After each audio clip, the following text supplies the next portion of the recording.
Welcome to MB classes 6th class science new text బుక్లోని 4th lesson మొక్కల గురించి తెలుసుకుందాం. లైన్ టు లైన్ బిట్స్ మీకోసం. చూడండి, మొక్క యొక్క భాగాలు: కాండం, కొమ్మ, వేరు, ఆకు, పుష్పం, ఫలం.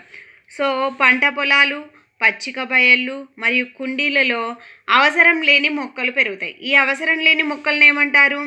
కలుపు మొక్కలు అంటారు.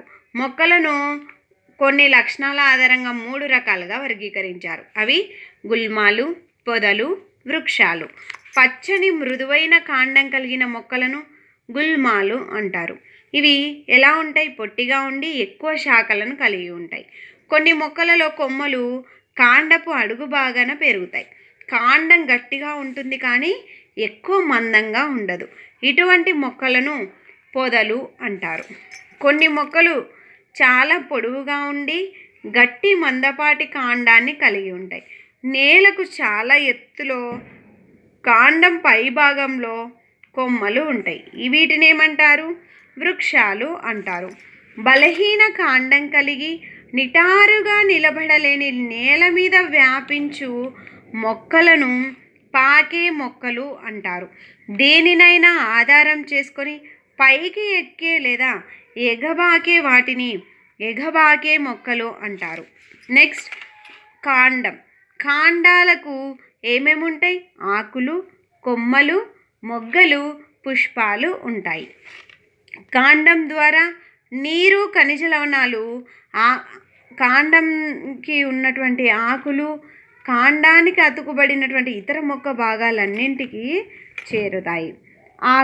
ఆకు కాండానికి అంటుకొని ఉన్నటువంటి ఆకు భాగాన్ని పత్రవృంతము అంటారు. సో వెడల్పైన పచ్చటి ఆకు భాగాన్ని పత్రదళం అంటారు. ఈ పత్రదళం నందు ఆకు పైన గల గీతలను, పైన కనిపించే గీతలను ఈనెలు అని అంటారు.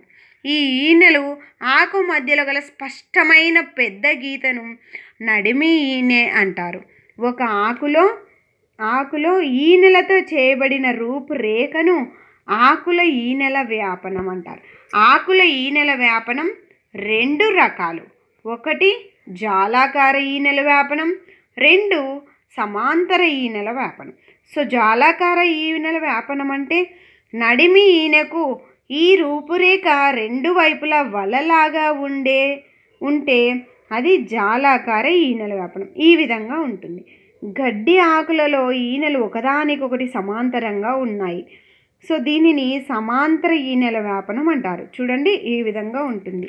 అలాగే నీరు ఆవిరి రూపంలో ఆకుల నుండి బయటకు వచ్చే ప్రక్రియను బాష్పోత్సేకం అంటారు.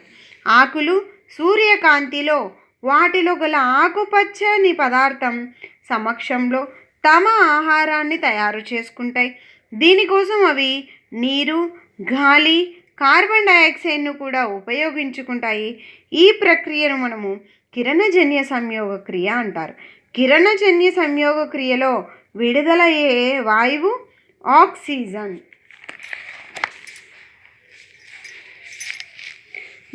ఆకులు మొక్కలకు ఆహారాన్ని తయారు చేసి అన్ని భాగాలకు అందిస్తాయి. బాష్పోత్సేకం ద్వారా ఆకులు నీటిని కోల్పోతాయి. నెక్స్ట్, వేరు వ్యవస్థ గురించి. మొక్కలలోని ఏ భాగం మట్టిలో ఉంది? వేరు భాగం. సో మొక్కలు మట్టిలో స్థిరంగా ఉండడానికి సహకరించేటివి వేర్లు. వేర్లు మొక్కకు నీటిని అందిస్తాయి. వేర్లు మొక్కను మట్టిలో దృఢంగా పట్టి ఉంచుతాయి. మొక్క వేర్లలో ప్రధాన వేరును తల్లి వేరు అంటారు. చూడండి, మొక్క వేర్లలో ప్రధాన వేరును తల్లి వేరు అంటారు. ఈ ప్రధాన వేరును తల్లి వేరు అంటారు.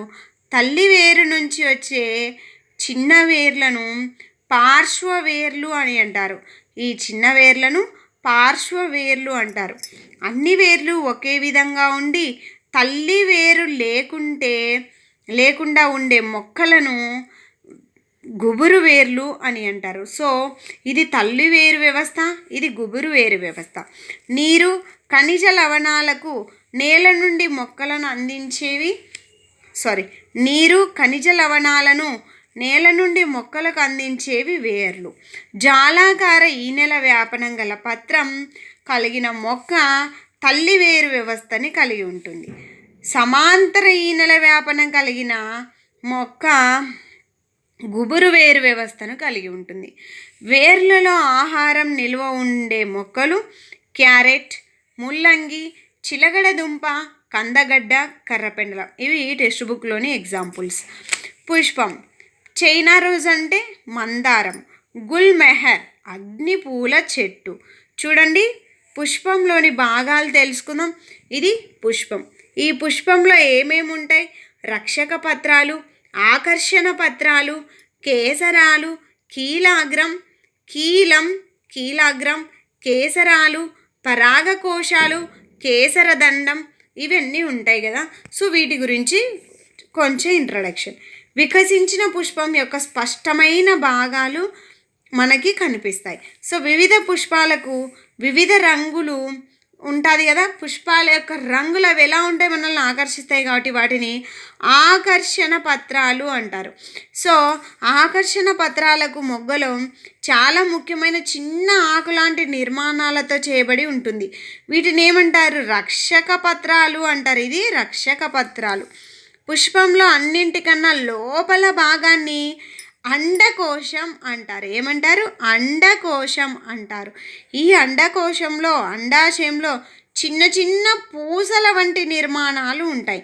వీటిని అండాలు అంటారు. పుష్పం యొక్క నిర్మాణం అన్నిసార్లు ఒకే విధంగా ఉండదు.